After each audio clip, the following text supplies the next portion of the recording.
Acá estamos como todos los martes con la columna de la doctora Alejandra Kahneman, nos está acompañando acá en el estudio, estamos con Eliana y Alejandra, estamos las tres acá de gran charla, pero dijimos no, tenemos que salir al aire, sí. Y aquí estamos. Bueno, ¿cómo están? Buenas tardes Leli, buenas tardes Silvana, ¿cómo estamos? Muy bien. Bueno. Contanos vos, porque hoy nos traes un tema realmente interesante. Sí, vamos a hablar de una poetisa argentina que probablemente poca gente ha escuchado nombrar o poca gente de la contemporánea, digamos, que es Flora Alejandra Pizarnik. En realidad después ella se saca el nombre Flora porque no le gustaba y queda como Alejandra Pizarnik, que nace en 1936 en Avellaneda, pero ella es hija de unos padres que son inmigrantes rusos y eslovacos que huyen un poquito antes de que Hitler ya empezara en Alemania con el tema de la invasión nazi. Sí. Ella nace, bueno, como te digo, en Avellaneda, en Buenos Aires. Antes había nacido su hermana Miriam, que era más grande, y la nombra su hermana Miriam porque son tan distintas físicamente. Miriam era delgadita, rubia, de ojitos verdes, que a Alejandra, que era muy sensible, le afectó mucho que fueran tan diferentes.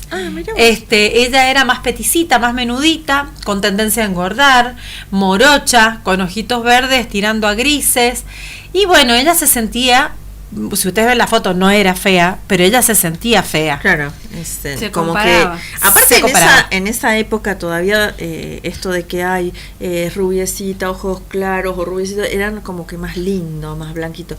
Fue un tema que bueno, que ha durado durante mucho tiempo. Sí, ¿no? Sí, ella, bueno, como te digo, tenía en realidad la autoestima muy baja. Evidentemente era un ser muy sensible, las cosas básicas de la vida la atosigaban, y bueno, esto fundamentalmente y sobre todo en el colegio y comparándose con otras amigas fue como una cosa que le afectó mucho, tanto que empezó a tomar anfetaminas que en esa época te las vendían en cualquier farmacia para poder empezar a adelgazar.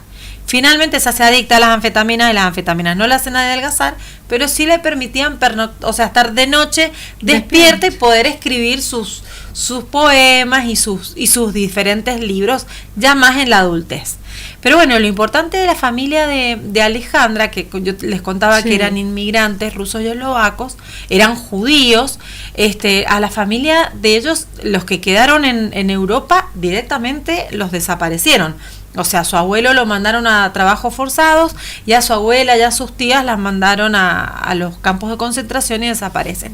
Y a su vez también tenía unos tíos que eran comunistas, que obviamente también fueron muy perseguidos. Entonces digamos que ella todo lo que fuera político no le interesaba y trataba siempre de evadirlo, aunque se daba cuenta, era vivísima, se daba cuenta cuando veía mensajes o textos que tenían alguna connotación antisemita, eso lo sufría mucho.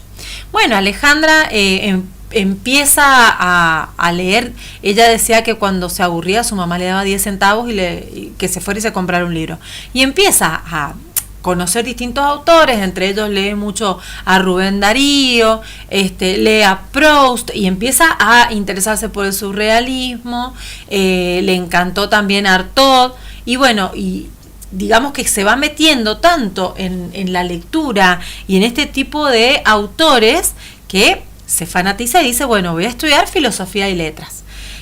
Filosofía y letras en esa época no era tan normal, estamos hablando de una mujer que eran en los años 50... Los que estudiaban eso eran los más raros. Claro, porque además las carreras comunes eran abogacía o medicina, y más para una mujer, que en realidad en esa época las mujeres se casaban y tenían hijos, y eran amas de casa. Se suponía que la mujer no pensaba mucho. Claro. Que estaba esta cosa. Sí, es que es exacto. Su hermana, por ejemplo, que tenía una muy buena relación con su madre porque le decían la normal porque era la que se casó, la que cumplió el rol de mujer, claro, y cumplió con todo lo socialmente mandatos. Convenido, los mandatos. Exactamente. Sociales. Entonces también esa relación con su mamá, la de Alejandra con su mamá, fue un poco conflictiva porque siempre sentía que había una preferencia por su hermana, que era la linda, que era la perfecta, etcétera.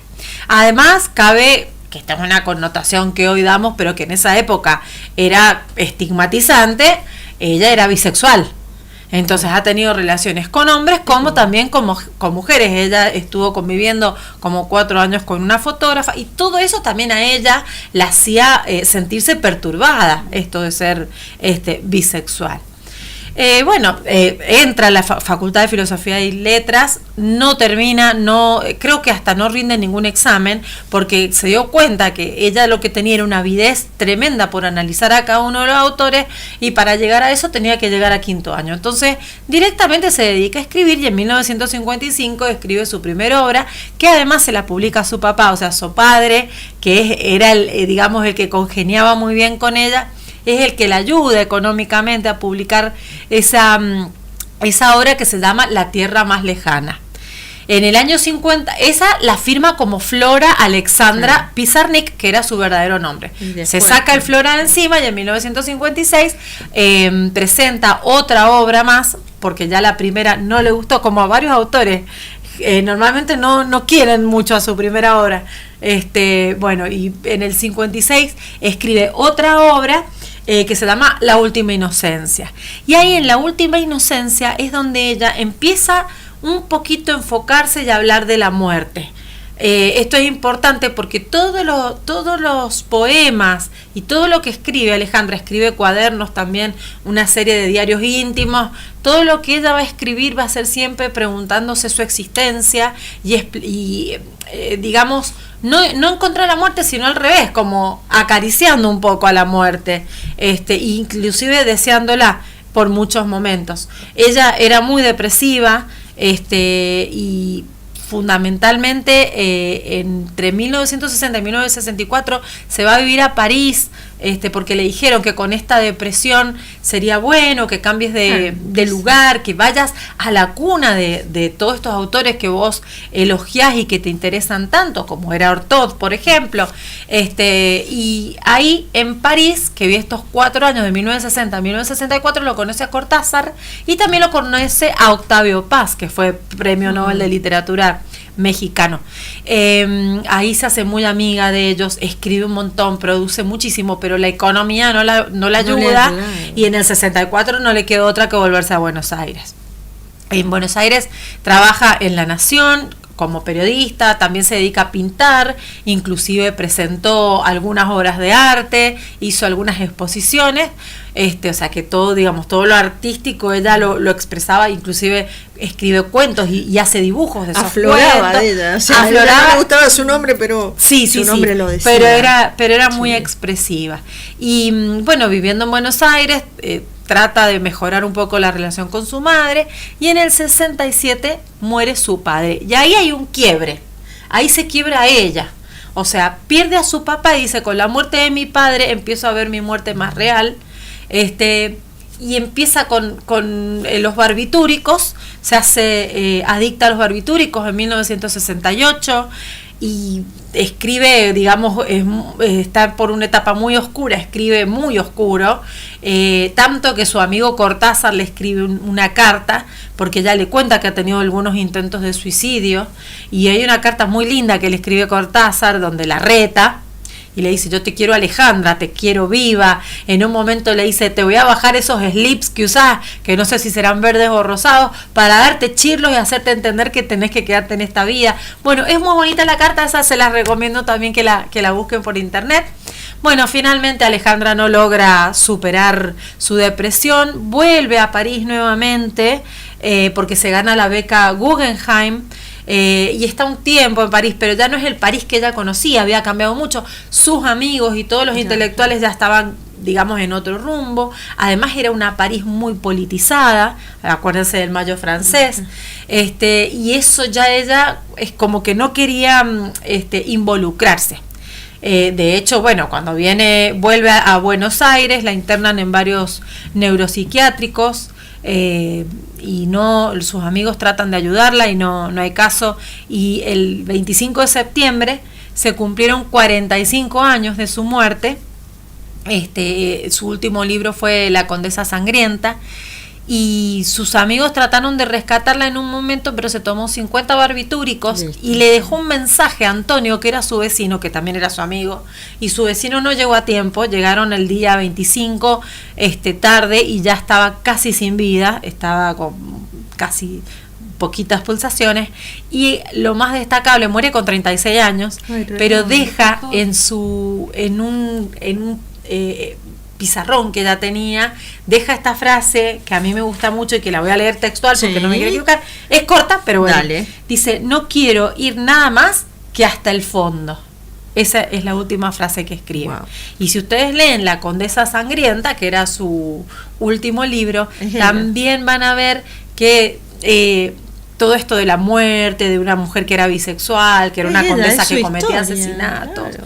Sí, era tremendo. Y dicen que en realidad una cosa que a ella le impactó mucho fue un libro de Unamuno que se llama La Niebla, y cuando leyó eso se dio cuenta que Unamuno estaba hablando sobre el suicidio y sobre el quedarse vivo, y bueno, parece que eso también en un momento de mucha oscuridad Alejandra influyó y terminó con su vida muy joven.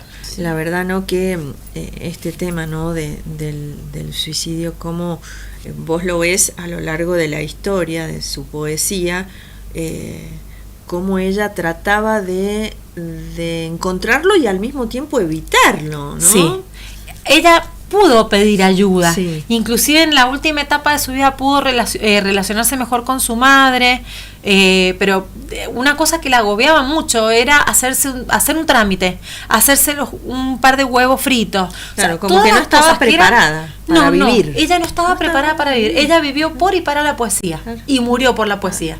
Wow. Sí, pero además también como cambia, que estábamos hablando, el 10 de octubre fue el día de la salud mental, y cómo eso también hoy que lo podemos hablar, que las personas que se sienten mal no es porque están locas, sino porque hay una enfermedad que hay que tratarla, ayudarla, y que quizás eso le faltó a Alejandra, el poder sanar ese vínculo con su mamá, que no lo pudo lograr, uh-huh. Al margen de que haya podido mejorarlo, y qué importante es poder traerlo eso siempre, ¿no? Porque lo vemos en ella, que fue famosa, que logró cosas, pero en sí también tenía su dolor. Entonces, sí, convivió está con bueno traer eso está también. Muy bueno, y muy bueno recordar lo del 10 de octubre, que es el Día de la Salud Mental. Y bueno, y por qué no también enviar el mensaje que quien esté angustiado, que tenga un dolor, tiene que pedir ayuda. El suicidio no es la solución. Hay muchas cosas para ayudar, y teléfonos inclusive también para llamar por teléfono, que está el servicio de asistencia al suicida. Así que bueno, un poco en honor también a Alejandra, sí. Y a tantas que se quedaron con una vida corta. Está bueno eso de también recordar que se puede pedir ayuda y que siempre hay alguien cerca que pueda dar una mano. Sí.